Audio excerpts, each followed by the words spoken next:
Welcome to our channel. And today we have a very special guest. His name is Carl, and he's the host and owner of the YouTube channel called To the Moon. And so for those of you who don't know, he has basically like everyday updates with trading, mostly Bitcoin and some other cryptocurrencies, some news on like financial markets and so on. And also, this video is not for only the English-speaking audience, but for Russian-speaking audience as well. So he also has a Russian channel. And for those of you who are interested in what he's doing, you can also go to this channel. So you don't need to mess around with English translation if you don't know, you don't speak, you don't understand English. So Russian option is out there available. So very happy to have you here on my channel, and thank you very much for finding time and doing that. Please let us know who you are, how you get into crypto, and like what's your background, and maybe tell about some of your investments and your what you're doing on your channel as well. Yeah, thank you so much for having me on the channel. Меня зовут Karl. That is the only Russian I know so far, but I've heard that so I'm trying to learn Russian actually. So yeah, I have a channel called The Moon with 125,000 subscribers. That's my English channel. And then the Russian channel, The Moon Ru, I created because I know that Russians love crypto, and I know that many Russians prefer to listen to Russian rather than English. So I really wanted to provide some value for Russian people. So I created that channel, and it is currently completely blowing up. It's getting a lot of momentum and get a lot of comments, and people love it. So I'll just keep making videos there. It's one video every single day. So it's with Russian voiceover, of course, with my dear friend who's making the voiceover. He's amazing. But yeah, so that's what I'm doing. I got into crypto back in 2017. And even before I knew, or before I went into crypto, I was fully into gold because of the fact that I knew so much about the banking system, the Federal Reserve, and the whole central banking system as a whole, that I knew that gold is a great solution for the problems we have today. But when I learned about Bitcoin, I realized that there's another solution, and that is Bitcoin, that is maybe even better than gold. And this is something that I would love to talk more about in this interview, because I think that there is truly a very interesting value proposition for Bitcoin. If the Fed keeps printing, then probably more people are going to start joining Bitcoin. I think that Bitcoin has the same kind of risk that you could I would compare it with gold. I think that gold might be maybe the only asset out there that actually is less risky than Bitcoin. But then again, you also have to figure out the fact that when you store gold somewhere, usually you have to store it with a third party if you have a lot of it. And you don't have that with Bitcoin. You don't have this third party risk ever. Of course, you can hold your gold in your villa at your home, but if you hold millions of dollars and even billions of dollars, then this is just not really possible. You need these third parties. And I think that you can make many arguments for Bitcoin being the least risky asset out there. 21 million total supply, can never exceed that, can never be inflated. I don't like using the argument that you can mine gold on asteroids, but you could potentially do that. You could find gold somewhere on the earth. You could find this like unexpected supply, just like you could potentially find more Picasso paintings somewhere. Even though he's dead, we could maybe potentially find more Picasso paintings somewhere. Bitcoin is the only asset in the whole universe where you have this strict supply and you can never exceed it. So it's an absolute scarcity. So I feel very safe with my Bitcoin investment. And I think that people call me crazy, but I think that these people are probably crazier because they are not invested in Bitcoin, or they are just very lightly invested in Bitcoin. A little bit ignorant, at least. Well, to some extent. Maybe so. Yeah, you made a point. Like, of course, there are different opinions on that, but surely some people would say also, for instance, that yes, you can't make more than 21 million Bitcoin, but you can make fork, or some miners may agree, or the nodes may agree that the code will change and will be more than 21 million Bitcoin. But it's like of course, it's like a cat and mouse play. So it's not clear, at least at that level, who is right. We'll see in maybe 10 or 50 years. All right, let's go to the next one.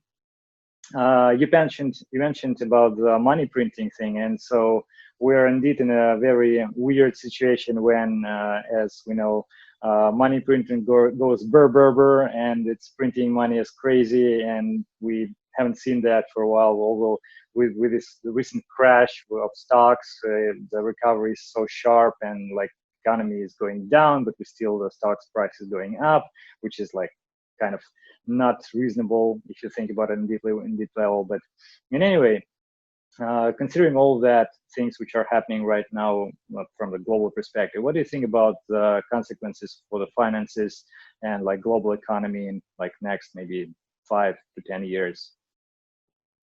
Yeah, I think we've seen a lot of inflation now, and I think that we will continue to see more inflation through monetary printing by Fed and other central banks around the world.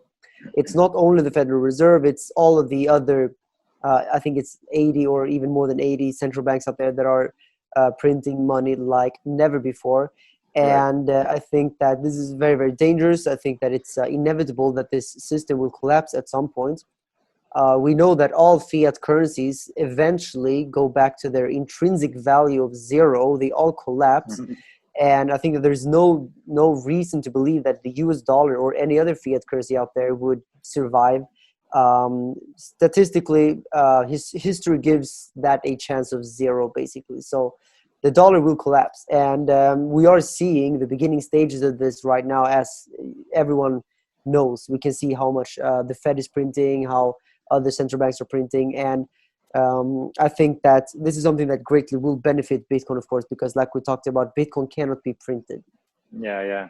And speaking about Bitcoin being a kind of strong and like hardcore asset, like digital gold in some ways, people say, how would you estimate the chance of Bitcoin becoming world reserve currency in the future? I would say it's a pretty decent chance. I think that as long as this current monetary system survives, it's not very likely that Bitcoin is going to be the world reserve currency, because people trust the dollar still and people trust the fiat currency system. But what happens when it collapses, when people need an alternative? They could go back to gold, which would be maybe the logical solution for most people, because it has always been the world reserve currency, and it is basically a very good contender. It held its value for thousands of years, right? Yeah. But today we actually have a different world. We live in a digital world with digital economy, digital payments. So gold is no longer optimal, in my opinion. I think that Bitcoin serves a better purpose as a world reserve currency, because it shares the same properties as gold, but on top of that, it has properties that gold can never have. This digital nature, for example. So that is my opinion, that Bitcoin is actually a better contender for world reserve currency than gold, because with Bitcoin you can send money 24/7 to anyone at any point in time, and all of these international big final settlements between banks and between countries in the billions of dollars, they can now use Bitcoin and pay just $1 fee instead of sending gold, which will cost them probably millions of dollars to send across the borders. So I'm very, very bullish on Bitcoin for the long term. I think within the next 20, 30 years, I think it's very, very possible that Bitcoin could be the world reserve currency. And so if Bitcoin were to take over the market cap of all money in the world, which would be $100 trillion, then that would put Bitcoin at a valuation of somewhere between $4 to $5 million. And I know that $5 million per Bitcoin sounds crazy, but I really believe that it's possible based on what I've just said here. If the system collapses, then an alternative will be needed. And I think that Bitcoin is actually the best alternative. So, and of course, if Bitcoin has a valuation of 5 million per Bitcoin, then that means that the dollar is now worthless. So actually the price of Bitcoin would be probably $3 quadrillion or whatever. Right, but the actual value of Bitcoin in today's money would be $5 million per Bitcoin. So I think some people think they missed the boat, but Bitcoin is far from where it's supposed to be, in my opinion. we can go much, much higher from here. So 5 million, that's my prediction for the next, let's say, 30 years or so. That's crazy. You understand? That's crazy. 5 million per Bitcoin. Just like, even considering the fact that it comes from like zero, or even like $1, well, $0.1, and then now it's somewhat like $10,000, and then 5 million, really? Even more? It sounds really crazy, but we'll see. We'll see. Time will tell. But speaking about Bitcoin being a sustainable, like from the technological standpoint, and also as a financial instrument, do you see any big threats for Bitcoin, for its like survival and existence? Is there any? Well, if people's confidence in the dollar were to remain strong, then that's a threat potentially, but I don't see that happening, especially now with what we're seeing around the world. So I see that as an extremely low risk, and eventually the dollar has to collapse anyways. And if it collapses, then there will not be any confidence in the dollar.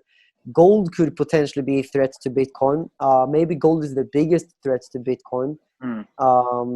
If we can come up with some solution where gold could become a new world reserve currency, then that could push Bitcoin out of the picture. I think that's also not very likely. I think that gold and Bitcoin will probably exist simultaneously somehow. I don't think that one is going to win over the other. I think that both will coexist. And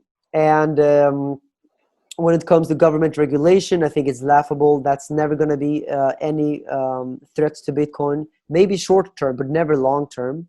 When it comes to let's see, there are no asteroids that can come and increase the supply of Bitcoin. That's good.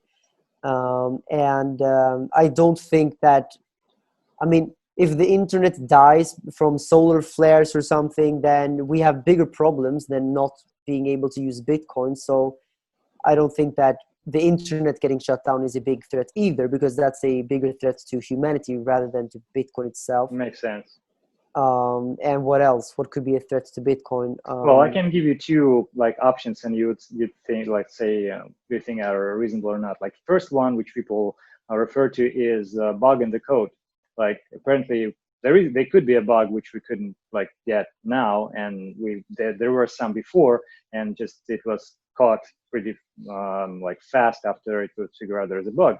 But there might be another one, or not even more than one, and then at some point, because of this kind of a bug, the system might collapse, and we will see everything crashes and the price goes down, and people just will not have any confidence in it anymore. And this is the first one. The second one is that might be something better, a better technology than current blockchain technology is for Bitcoin, and which might be like more reliable, like faster, cheaper, and so on and so forth.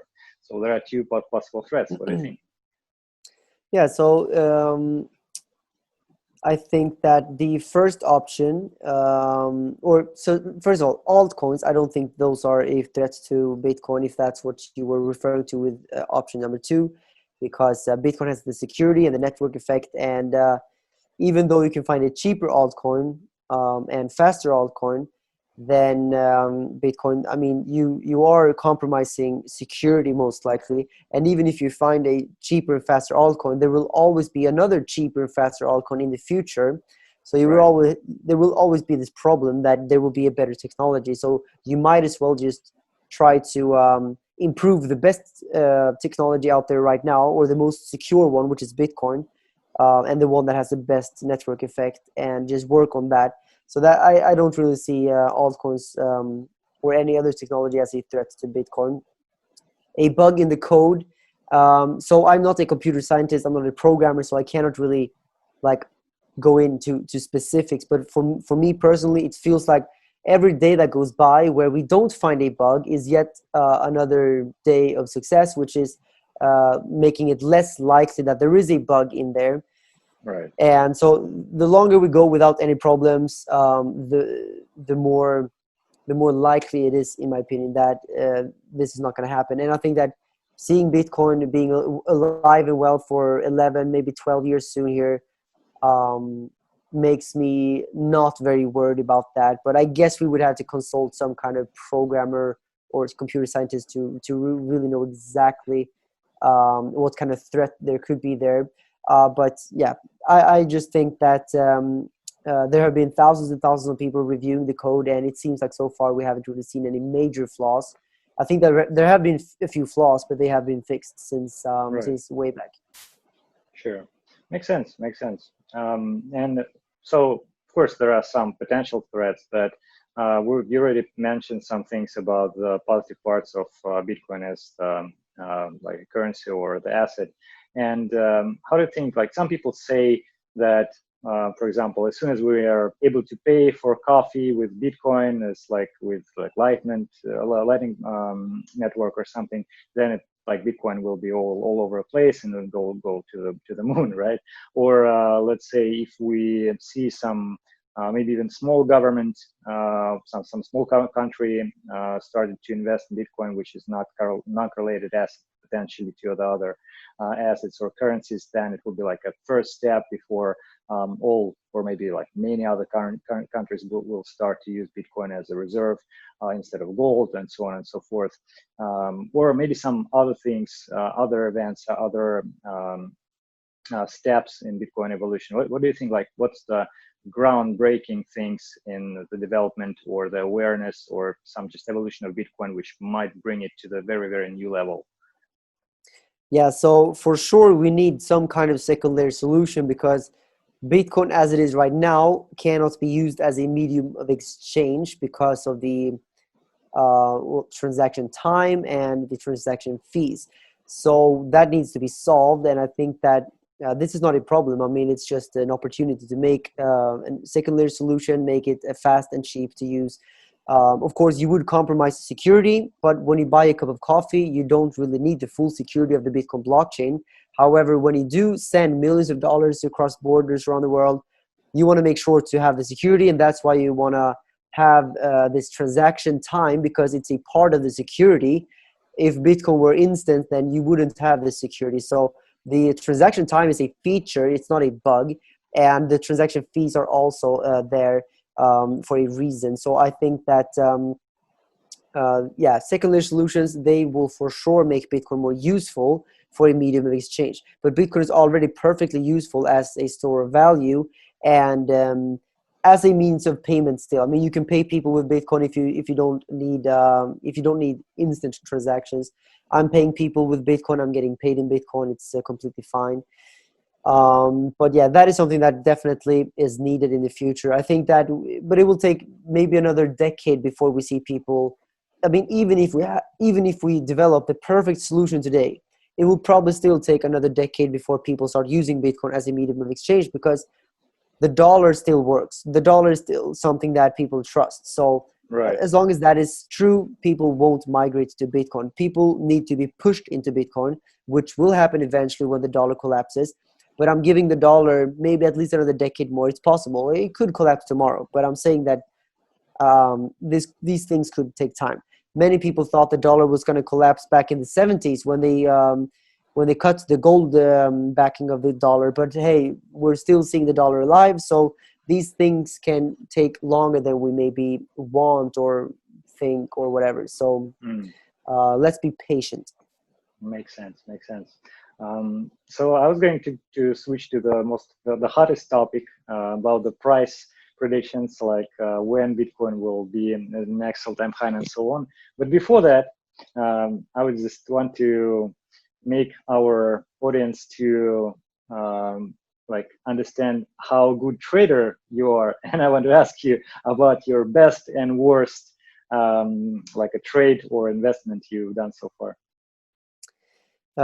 So my best trade, let's say my worst trade was a trade where I went long on Bitcoin before, not the worst trade, but it was a not so nice trade basically. I made a long position on Bitcoin back before the big China pump when Bitcoin went up 40%.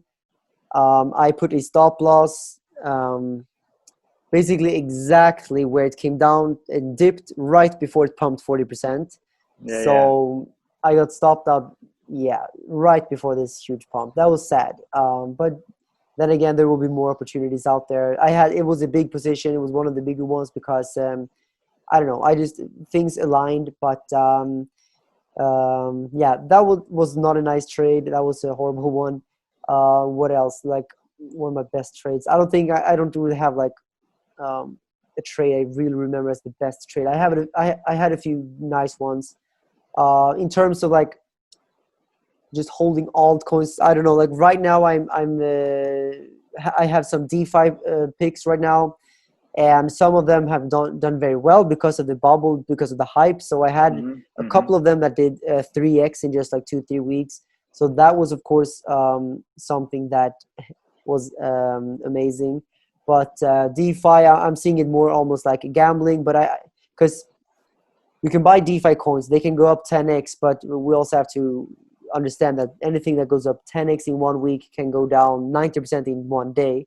So whenever one of my coins that I hold goes 3x, I sell a third, so I get out my initial investment, and then I let the rest ride to hedge myself to make sure that I don't lose everything. That was a big problem back in 2017 and 18. Many people made Mm-hmm. millions, but they also rode the train back down again, Yeah. so they lost everything. So taking profits is a very, very key thing, I think. So taking profits and also holding. Like when you took profits, then just hold the rest, and um, especially for Bitcoin. I mean, Bitcoin is something you would hold for decades. If you find an altcoin that you truly, truly believe in, then make sure to hold it. Don't sell just because it went down 20% in one day, because probably it's going to go up 20% the next day, and you're just going to lose out on some gains there. Right. Yeah. Do you have any like a peak among all altcoins like that, which you would like hold for years, believing in technology or a project? Personally, no. Okay. I would say maybe Ethereum could be maybe, but Shadow, I'm not Vitalik. holding. Yeah, I'm Shadow. not holding. I just don't see myself holding altcoins for years. I see myself holding altcoins for the next hype cycle now, which would be maybe 1 year, maybe up to two. But Bitcoin is the only one that I hold long term. Altcoins for me are speculative and are more like swing trades. So all of my Right. DeFi picks that I have, they're all more swing trades rather than holdings, in my opinion. Okay, speaking about DeFi, is there any DeFi project or like altcoin which you would suggest to buy and expecting the profit like within next months, not maybe tomorrow and next week, but like people can still safely buy and expect some profits without huge risk of losing everything? Hmm. So I try to not mention so many projects, because I know that if I mention a project that is below like 50 million market cap, or even Yeah, sure. when people go in and buy it, there will be a small pump here. It actually happened before with a few YouTubers. They mention projects and everyone Mm. goes in and buys it, and it just goes up. And so I try to stay away from that. I could maybe mention one of the bigger ones, but I think people just have to stay tuned. Maybe I will announce something on my channel in the future, but right now I'm keeping my DeFi picks quite secret. I think I did make public that I hold one chain. It's not specifically DeFi, but um, it is kind of DeFi. I think there are many projects out there that right now are just using the word DeFi Yeah, just to sure. gain hype. One chain is not really doing it, but I know that they could easily make it seem like it's a DeFi project. But I know that some of these projects that I'm holding, it's not even really DeFi. It's just a hype. But that's what people need to be cautious of. They need to know that it's a bubble, just like this ICO bubble. When Mm. you're buying something, it's you're buying hype. You're not buying fundamentals right now. It's not. That's not what's happening. When something goes up 5-10x in a couple of months, there's no way that the development or like the fundamentals can back that up. So personally, I'm just Except I'm Bitcoin, buying the right? hype. Yeah, exactly. So I'm buying the hype. I know that I'm buying something that is going to go down to zero again. So that's why I'm buying it, and then I'm going to try to sell on a triple. And if something goes up 10x, I will sell probably half of it. Mm. Yeah, that's also quite reasonable. So speaking about the pricing and returning back to our king of crypto, so people are expecting it to return back to bull market from maybe March this year. when we had this drop to $4,000 and then recovery. So do you think that the bottom is in and we are entered already? We entered already to the territory of bull market for few next maybe 2-3 years or whatever, and approaching the new all-time high at some point, or we're still in the danger ground? I think that we have entered into a bull market. As long as Bitcoin is above the 20 weekly moving average, Bitcoin is technically in a bull market, in my opinion. If Bitcoin breaks down below 10,000 and decisively stays below 10,000, then in my opinion, we're back in a bear market. But so far, so good. I think that it's likelier that we go up to 20,000 before the end of the year, than going down to 6,000 before the end of the year. That's just my opinion. I think that I'm not saying that 20,000 is likely before the end of the year. I'm just saying that I think that going up from here is likelier, in my opinion. Bitcoin just has everything going for it right now. Monetary printing like never before is the actual the exact environment that Bitcoin was created for. So the game plan is it's all set up for success, basically. I think Bitcoin is going to go to hundreds of thousands before the next 2 years are over. And like I said earlier, $5 million per Bitcoin within the next couple of decades or so. Let's assume that Bitcoin will go up, as you say, your personal opinion, of course, and so on. But anyway, assuming that Bitcoin will go up to the end of this year, maybe approaching 20,000 or a little below that or something like that. But how do you think, when it will approach to the new all-time high before the next correction? Because apparently it should happen at some point. And when it will happen, in your opinion, and what the level of the new all-time high before the major correction will be? I think that the next major blow off top is going to happen before the end of next year, and I think somewhere between $100,000 and $300,000.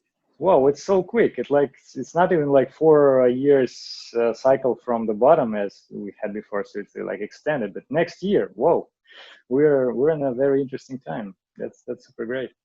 Okay, I think we should wrap up because we're already overextending this time, and I think you have things to do. Just a few things to wrap it up.